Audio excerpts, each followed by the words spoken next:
Caros amigos e amigas do site Família Missionária, prezadas internautas, estamos no ano da fé, a pedido e coordenado pelo Santo Padre, o Papa, para que toda a Igreja reveja a fé que professa como católico, os seus conteúdos, o seu testemunho, um momento importante para que aquilo que é a base da nossa vida religiosa se torne sempre mais consciente. E também para que seja uma realidade, porque há muitos que sabemos nós de experiência que foram batizados porque acreditam, mas daí para frente a semente lançada não desabrocha porque a semente cai em terra superficial, não há mais contato com a igreja, não há mais contato com outros que têm a mesma fé e ficamos, às vezes, em vez de fé, com superstições ou com algumas ideias vagas na cabeça e com muita facilidade também aderimos, vamos usar este verbo, a outras propostas que passam diante de nós, que nos parecem às vezes mais interessantes. Muitas vezes estamos procurando consolo, nós estamos procurando a verdade de Deus, estamos procurando consolo, e Jesus veio para consolar, então a gente aceita Jesus. Quando Jesus aparece para dizer a verdade ou para nos impulsionar, a gente já repensa, ele veio para salvar, eu descubro que ele não veio para agradar, e aí a minha fé por vezes balança. Vocês já não viram casos, por exemplo, de as pessoas marcam uma missa e por alguma razão, isso acontece tantas vezes, na hora de ler os nomes dos falecidos, o nome do falecido daquela família não é lido, não é mencionado. A missa é rezada por ele, mas alguém esqueceu, na hora pulou, de falar o nome. E depois, alguma briguinha na sacristia e a pessoa diz: também vou embora, perdi a fé, não tenho mais fé, não acredito mais em vocês, etc. A gente perde a fé porque não mencionaram o nome do nosso falecido na hora da missa. A gente pergunta: que fé que se perdeu? O que é isto? O que é a fé, afinal? Não é tão fácil a gente definir fé. Há uma definição que é clássica na Sagrada Escritura, na Carta aos Hebreus.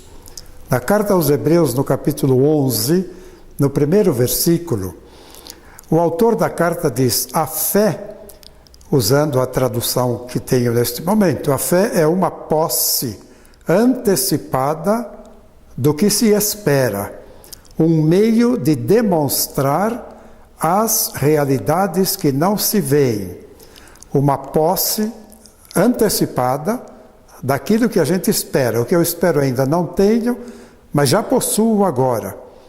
E um meio, a fé é um meio de demonstrar as realidades que a gente não vê, mas que são reais. Não é real somente aquilo que a gente vê, mas a fé demonstra aquilo que a gente não vê e que, no entanto, é real.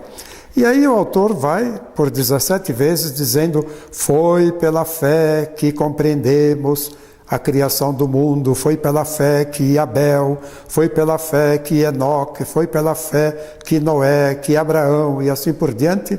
Ele vai fazendo um elenco de exemplos concretos de uma fé viva, uma fé que significa algo transformador na própria existência.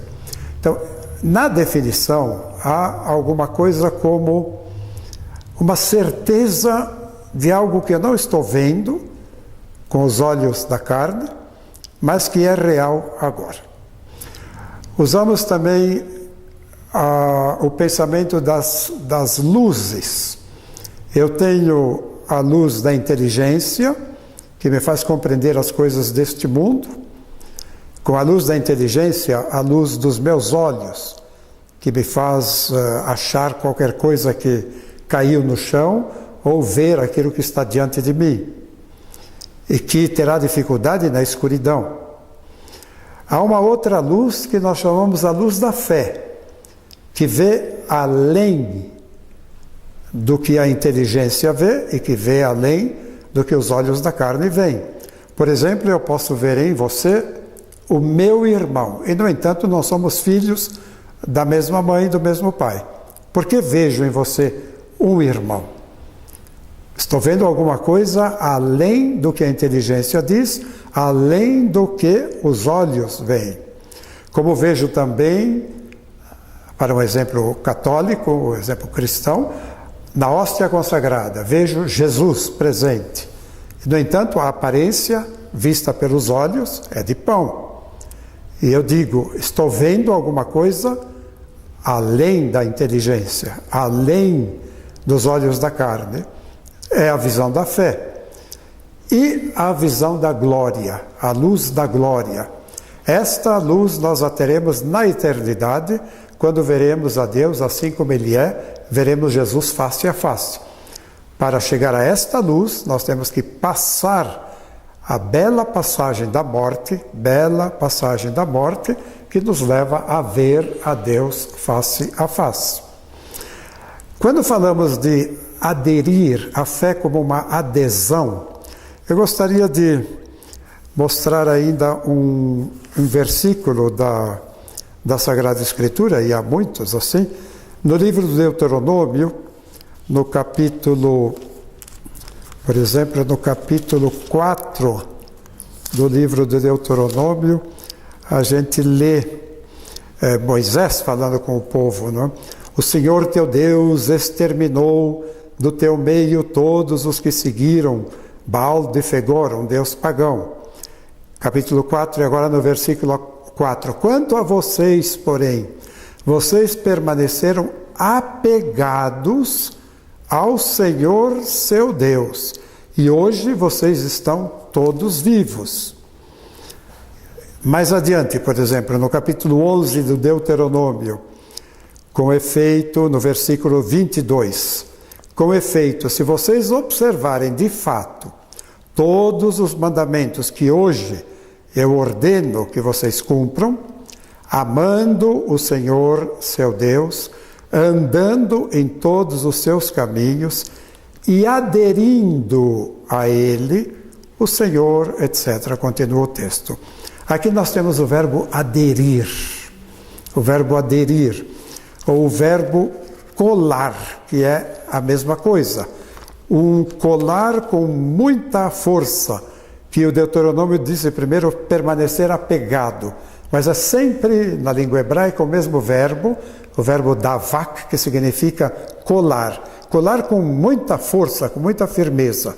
Então a fé supõe que você queira se colar com muita firmeza a alguém ou a algo. E no caso religioso do catolicismo e do cristianismo em geral e de outras religiões, no caso religioso, você quer se colar a Deus. Então você se cola a Deus, você adere, você gruda nele com muita força, mesmo sem vê-lo. É um dom que você recebe, isso sem dúvida, uma graça que lhe é dada de graça, por isso se chama graça, e ao mesmo tempo é um ato da sua vontade. Você quer fazer isto. Então você gruda nesse Deus. E a partir daí você começa a ver a vida com os olhos de Deus, em quem você está colado e grudado. Há toda uma espiritualidade bíblica, uma espiritualidade na tradição judaica também, da procura dessa identificação com Deus. Eu procuro aderir, colar-me, identificar-me com Deus. Dizemos também, eu não quero fazer a não ser aquilo que é a vontade de Deus, seja feita a vossa vontade. Isso tudo é expressão da fé. Então, eu acredito, com este olhar da fé, em alguém, no nosso caso, em alguém. Posso acreditar em alguém deste mundo. Um exemplo, Você está com uma dor em uma determinada parte do seu corpo e a sua vizinha lhe diz: olha, o chá de tal erva é muito bom para isto. E você toma aquele chá porque você acredita nela. Você não tem outra razão a não ser ter acreditado naquilo que ela disse. E aí você vai fazer a sua experiência. E a sua experiência vai dizer se valeu a pena acreditar ou não e se ela merece crédito. Se ela merece crédito. Daí que a nossa fé, ela supõe também uma experiência de vida, uma prática, um testemunho, uma revelação do que a fé significa realmente. São Paulo fala muitas vezes de fé, esperança e caridade e fala de uma fé ativa, juntamente com a caridade, juntamente com a esperança. É uma fé que se movimenta, é uma fé que produz alguma coisa. Como é que eu sei que alguém tem fé? Como é que eu posso ver esta fé? Então, há uma maneira de manifestar esta fé, que é um testemunho de vida. Mas antes, eu estou acreditando em alguém. Agora veja, acreditar, crer, é próprio de todo movimento religioso. Os muçulmanos acreditam, têm fé. Os judeus acreditam, têm fé. Os espíritas acreditam, têm fé. A Umbanda acredita, tem fé. Os evangélicos acreditam, têm fé. Os católicos acreditam, têm fé. Aí vem a pergunta: acreditam em quê? Em quê? Então, o conteúdo da fé é diferente conforme o grupo religioso ao qual você pertence. E essa pertença a este grupo vem por um momento de conversão em que você, pela graça de Deus, se deu conta de que aqui está a verdade, vem pelo ambiente no qual você nasceu, vem pela sua cultura, vem pela família que sempre praticou aquela religião. Por isso que há um momento em que a gente tem que parar e dizer, como São Pedro pede: eu tenho que explicar a minha fé, eu tenho que dar a razão da minha fé, em que eu acredito e por que eu acredito. Qual é o conteúdo da minha fé e por que eu acredito nisto. Então, eu posso dizer, o conteúdo da minha fé é o Pai, o Filho e o Espírito Santo, um só Deus em três pessoas, e o Filho que se encarna, que vem a este mundo, que é ao mesmo tempo Deus e ao mesmo tempo homem. Por que você acredita nisso? Um dom que Deus me deu, uma graça que Ele me deu, vem do meu berço católico, vem do mundo no qual eu estou vivendo. Agora, esta sua fé, ela tem razão de ser. Isto não é um absurdo, isto não vai contra a inteligência humana, isto não atrapalha a vida da sociedade, porque eu posso acreditar em coisas que não são positivas. Eu posso ter prática religiosa que não é construtiva da sociedade, que não é construtiva do ser humano, que pode ser até fonte de doença.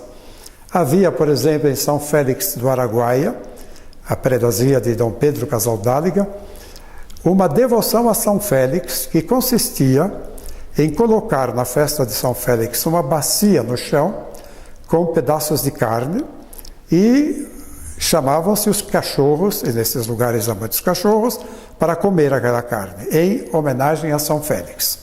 Então vinham os cachorros, comiam a carne, e em um dado momento eles eram espantados, postos para fora, e as pessoas que lá estavam comiam o resto da carne que os cachorros deixaram. Ora, isto não é muito sadio, se a gente pensa bem no que se está fazendo. É uma maneira de expressar uma crença que nem sempre é muito produtiva. Uma crença que me leva a fazer guerra, e guerra santa também pode ser discutida. Quando eu penso que quem não é católico é simplesmente infiel e que sua cabeça deve ser cortada, alguma coisa aí precisa ser revista no conjunto da sociedade. Então, os conteúdos da fé em que a gente acredita, esses conteúdos precisam ser claros, bem estudados, definidos, vistos também com a inteligência. Fé e razão não se contrapõem, mas se juntam. A fé não pode ser contrária à razão, à inteligência humana. E aí a gente vai perceber, não, eu tenho uma fé clara, límpida, muito justificável, construtiva de uma sociedade humana, porque a fé, enfim, deve me levar, diz o concílio, a fé deve me levar à solução dos problemas humanos.